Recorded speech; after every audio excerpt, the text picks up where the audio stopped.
was alive during 9/11, what was the worst moment on that day? Story 1. My dad was a bartender in Fairfield Co. CT near a train station and said the cars left there in the parking lot was sad. Then some his regulars stopped showing up. Eventually he found out they were gone. Story 2. My high school was on the flight path for an Air Force base. Hearing the entire squadron of fighter jets take off in quick succession in a way that they had never done before, and not knowing why, was absolutely unnerving. Story 3. The hours before I knew if my mom was dead or alive, they wouldn't let us leave the school and I didn't have a phone. From our school, we could look out the window and see the smoke. Some people saw the second hit. Finally, they couldn't hold us any longer and I ran home. Mom was asleep and didn't even know what had happened. She had taken me to school, then decided she was going to take the day off and went home to nap and just slept all day. Story 4. When the first tower fell, the feeling of absolute dread and horror, knowing how many lives were ending at that moment. The second one falling just felt like the end of the world, and in many ways it was. The world we lived in changed dramatically and immediately. Story 5. When I found out that my roommate's dad died in the second tower, he had gone down to the sky deck after the first plane hit, but they gave the all clear, so he went back up to his office thinking he would be okay, because he was there in 1993 during the car bomb attack in the garage. Then the second plane hit, trapping him. Story 6. Evacuating Washington, D.C. I was working on 15th Saint across from the White House and had just gotten to work around 8 a.m. After the second plane hit, we figured something big was going down, and some of us headed out to go home, and it was a tense scene. Nobody was sure that we weren't about to get nuked, that planes would start falling everywhere, etc. Some people wouldn't ride the metro, so they walked all the way back to Virginia. I was back in Roslyn by the time the Pentagon got hit. My wife, who worked for a major defense contractor, was stuck at work most of the day, so when Flight 93 crashed about 20 miles from her hometown, she was also very worried. They finally let people leave around 3. The news was full of unsubstantiated rumors, wild speculation, and plenty of misinformation. We were all jumping between channels trying to get the whole picture.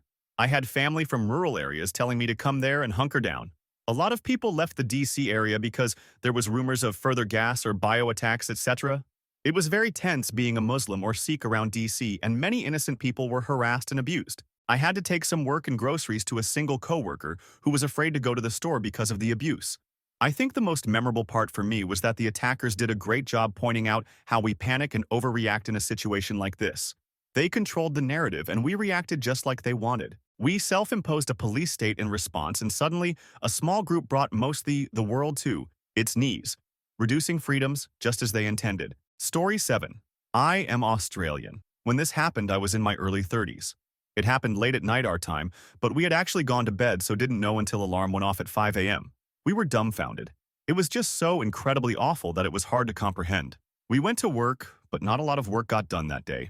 Everyone was just crowded around a TV in shock, and I will never forget seeing all those people jumping, falling. Just made me feel so sick to the pit of my stomach. Having been up to the top in 1995 when I traveled in the USA, I can remember looking down as seeing the cars like specks, and people were falling from that height. Sickening. Story 8. For me, the worst was thinking I had just lost both my parents in a 6-month period. My mom died in the spring of 2001. My dad was at the Pentagon. I was a sophomore in HS and spent the day wondering who I was going to be living with, how I was going to keep our house, how I was going to pay for food, etc., all punctuated by new and increasingly horrific images and news updates. I barely remember that day, other than sitting with my classmates in each subsequent period, staring at the TV and talking in small groups. A lot of people at the school had family that lived or worked in the district, so we were all more than a little freaked out. Most of that day is a foggy haze to me. My brain was just overwhelmed with the enormity of it all and my own personal shock. My dad was fine in the end, but I didn't know until I got home from school and checked the answering machine and heard his voice. I think I cried a little with relief. Story 9. The fear of not knowing what was going on. Back then, we didn't have things like Twitter or Reddit to breathlessly share information the second it happens. But even then, in the first day that the attacks happened, the amount of misinformation spreading in the community was huge. I remember my school bus driver that afternoon was trying to convince us all that there were terrorist planes still in the air and that we could be in danger. Later on, the worst moments were when audio began to spread on the internet of some people's last moments that day. There is a horrific video still easily found on YouTube of the audio of a man that was stuck in one of the towers, speaking with a news station over the phone, when the tower he was in started to fall. You can hear people screaming in the background. The guy screams, "Oh God!" And within a second, silence as the line cuts off. The realization that these people in that moment were all violently crushed into nothingness was sickening. Story 10. I was a child, so the whole thing didn't really sink in until later. My dad was on a plane out of Jersey at that exact moment, so of course my mom was freaking out. We didn't own a TV, so we went to Circuit City to get one so she could watch the news, find out if he was okay. It wasn't until I saw my mom absolutely lose her on an employee trying to upsell her a TV that it really clicked on me how serious everything was. Story 11. My grandmother dying. The night before 9/11, my grandmother passed away and our family gathered at home the next morning. That afternoon around 2 p.m., I live in different time zone, we got the news about the Twin Towers. And it was such an awful combination of close personal grief and confusion about what was going on with the world. Story 12. School didn't allow us to watch and teachers were told to not tell us much. By noon, we thought every city had been attacked. Kids were being pulled every few minutes with a crying parent walking them out. I think we ended up leaving early, but I can't remember fully, but I do remember traffic being held up so our town and the 3 nearby could convoy nearly all fire trucks to the city to go help. Going home, you could see everything burning on the skyline. Wasn't until I got home to my mom on the phone crying that I turned on the TV to see footage of the second plane hitting. Pick any one of those. It was a bad day. Story 13. The worst moment for me was watching the second tower fall live on TV. It was such a shocking and terrifying sight, and it really hit home how catastrophic the day was. The sense of helplessness and fear was overwhelming. Story 14. The worst part is it just kept happening. We were glued to our TVs watching all this go down and trying not to get numb from it. Everything just kept piling on, one event after another, non-stop. Even the next day, there were fires, buildings collapsing, and the most eerie part, they didn't find bodies for days. The rubble had pounded them into nothing. Story 15. I was 18 and a freshman in college. I was with a colleague in the library studying for an upcoming exam, when some old guy popped his head in and told us, "America is under attack." We bolted for the campus cafeteria, at that time had the largest TV. It was like witnessing a slow-moving train wreck. The second the camera panned to another plane flying into the second tower, you knew it wasn't an accident and that it was deliberate. Like a slow-moving train wreck, the towers collapsing causing debris and dust to go everywhere. Folks back then were still using AOL Instant Messenger, AIM, to chat. College kids from the Northeast freaking out not able to get through to loved ones. Learning about people jumping to their deaths, head first. Our college was in a military town and hearing fighter jets screaming in the distance, I was uncertain if more commercial planes would suddenly be used for other targets. Story 16. Seeing all of the people jump from the flaming towers. It was sanitized from most replays, but when the event was being shown live, you could see one person after another jump. Some would jump 5-6 people at a time. You could see holes in the roof of a pavilion where the bodies tore through, and you could see the results on the ground, although identifying them as human was impossible. The thought of what those people must have been facing inside the towers that made jumping to their deaths the better option was horrifying. Story 17. I wasn't in New York but watched it live on the news as it happened in school. The worst part I saw was people jumping willingly to their deaths because the fires were too intense. That was chilling to see. Story 18. I was 9 years old and the teachers were running into each other's classrooms in a panic telling each other to turn on the news.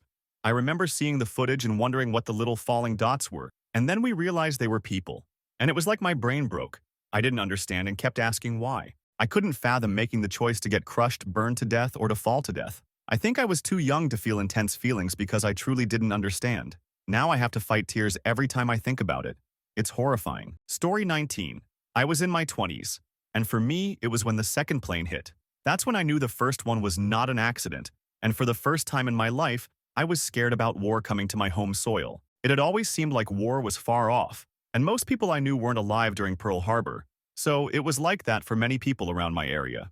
I remember driving home from work that afternoon and seeing neither a plane in the sky nor a contrail, and that alone was eerie, because the sky over my area is a busy flight corridor. Story 20. I was in 8th grade and my mom picked me up from school early. One of our best close neighbors was a pilot, and one of the planes was literally his route, although his partner crew was working the route that day. It was early in the day, and when we went to check in him, he was in his underwear with an almost empty bottle of Jack Daniels in front of him. He was not a drinker. And he was crying. His wife and kids were in the other room not knowing what to do or how to help him as he watched his colleagues and friends die. That is my clearest memory of that day. Story 21. My father was an airline pilot for United Airlines, and he flew transcontinental from NYC Boston on a regular basis. I was away at college and had no idea where he was until the afternoon. He ended up being in Denver for almost a week. but he knew quite a few of the crew members that died that day. He keeps a plaque with all of their names in his office. Secondly, the jumpers and people hanging out of the windows to breathe. I feel like they fundamentally changed me as a person. The thought of people just going to work and then having to decide to die is a mindfuck. I still get very anxious in tall buildings and confined spaces. Story 22. I was in 8th grade at the time, and my teacher was out of the room giving a TV so we could watch a Gettysburg documentary. She came in with the TV and said, "History is being made right now. The United States is under attack." She turned on the news, and we watched in horror as one tower fell. Watched as another airplane crashed into the second tower, then watched that one collapse. We watched, on repeat, people jumping to their deaths and watching our world go from carefree to changed almost immediately. We were sent home soon after, and we spent days watching footage of brave first responders look for those trapped in the buildings. A few years after 9/11, I was in Iraq. Story 23. For me, it was that I just got home from Army training late on Sep 9th and was really looking forward to relaxing with my girlfriend for the 2 days I had before classes started at university. I hadn't even unpacked my gear yet. I turned the TV on, watched the second plane hit, and my heart sank when my phone rang soon afterwards. By the end of the day, I was saying goodbye to my friends and family again. Story 24. When the news started learning of Flight 93, they were reporting they heard a plane had gone down in Pennsylvania, and they were not sure if it was involved in the attack. Then you find out it was. It was the most overwhelming moment for me because when is this going to end? And as someone living in the middle of the triangle between NYC, DC, and Shanksville, definitely felt surrounded. Story 25. I would say by maybe the 9th or 10th person who asked me if my Slovenian last name was Arabic, then didn't believe me when I said no. That moment I realized I was not mourning a horrible tragedy with my fellow countrymen. To many of them, I was the enemy. The next day, the Indian grocery store in my neighborhood was vandalized. I was randomly selected for special screenings at the airport 100% of the time until I got married and took my husband's British last name. Being on the receiving end of that outpouring of patriotic unity gives one a different perspective. Story 26. I'm 27, lifelong New Yorker. I was 4 at the time. I don't have many memories from when I was that young, but that day I remember pretty vividly. My mom pulled me and my twin out of school. It was pre-K, I think. I remember being pretty confused as to why my teacher was so shell-shocked, and I got really scared. My mom was bawling the whole time, and it terrified me, made me start crying. She drove us to a family friend's place in Westchester, and my clearest memory of that day was seeing the news on the TV as my mom cried. When you're 4, you don't really have an understanding of what mortality is, and being scared normally means you think there's a monster in the closet. That was the first time I ever really felt like existential levels of dread. Everything felt so wrong, and I could see the smoke in the skyline and on the TV, saw footage of the buildings on fire, people jumping, rubble. It was beyond confusing and scary and saddening. Apparently my uncle worked down there at the time but had called out sick or was hungover or something. My dad lost a very close friend who worked in one of the towers. As an aside, when I graduated college, my first job was at an engineering firm right by Zuccotti Park, a block away from WTC in the financial district downtown. My first week, I took a stroll down to the memorial pools and found my dad's friend's name, Paul Joseph Simon. Honestly ruined my day seeing his name, lol. I didn't expect to be taken right back to that feeling of hopelessness from that day. Story 27. Living in Astoria, Queens at the time, I went to the EL to take the subway to work. I saw smoke in the sky and followed it until I saw one of the towers on fire. This was before cell phones were prevalent, and it was speculation to what had happened. I took the train to work, and when I arrived in the office, the second plane had hit. Subways shut down so I couldn't go home, and my boss wouldn't let anyone leave anyway. Not out of malice, but out of safety. I was on the phone with my fiancée all day. We got married less than a month later. She was giving me constant news updates. We were all scared as we kept hearing there were other planes and had no idea where they were going to strike. When the Twin Towers collapsed, we were all heartbroken. When the subways got back up and running, our boss told us to go home and take the next day off. My fiancé and I had a honeymoon trip to Greece and Egypt. We decided to cancel the Egypt portion. In hindsight, that would have been the best time to go. The next day, we went into the city to the travel agent's office where we booked the trip. Yes, we still did that back then. The city was deserted and eerily quiet. One could feel tension and fear in the air.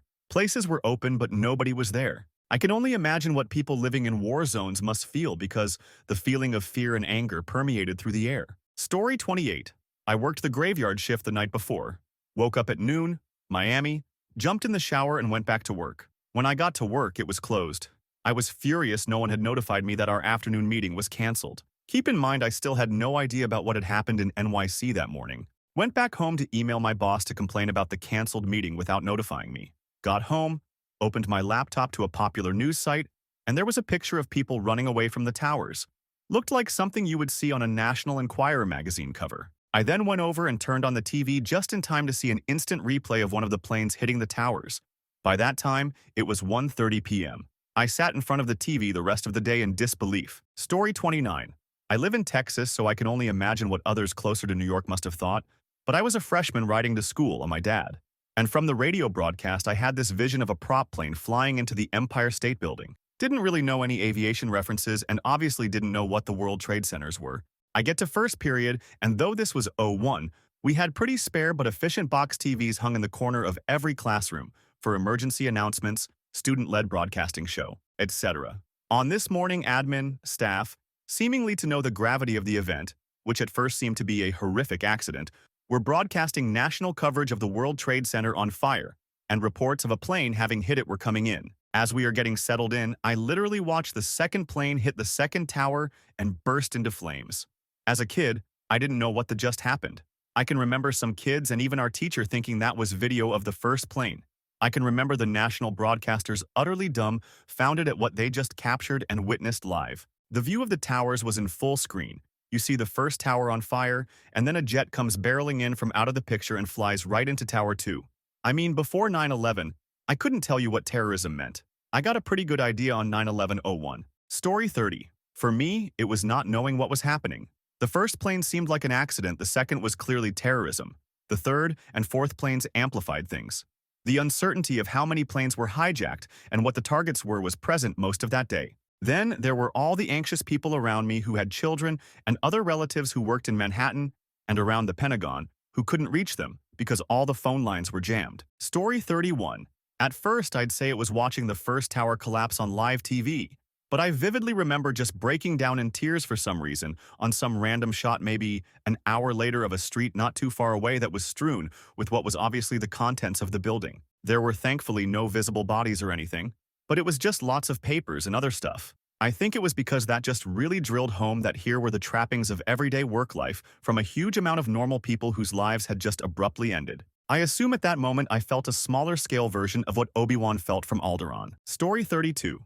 I was in the 3rd grade, and my elementary school was in Brooklyn close to the East River, and I could see the Twin Towers from there quite easily. I remember seeing it all unfold in school. Worst moment was seeing how scared all the adults looked. Then my dad picking me and my siblings up from school saying, "We have to go home.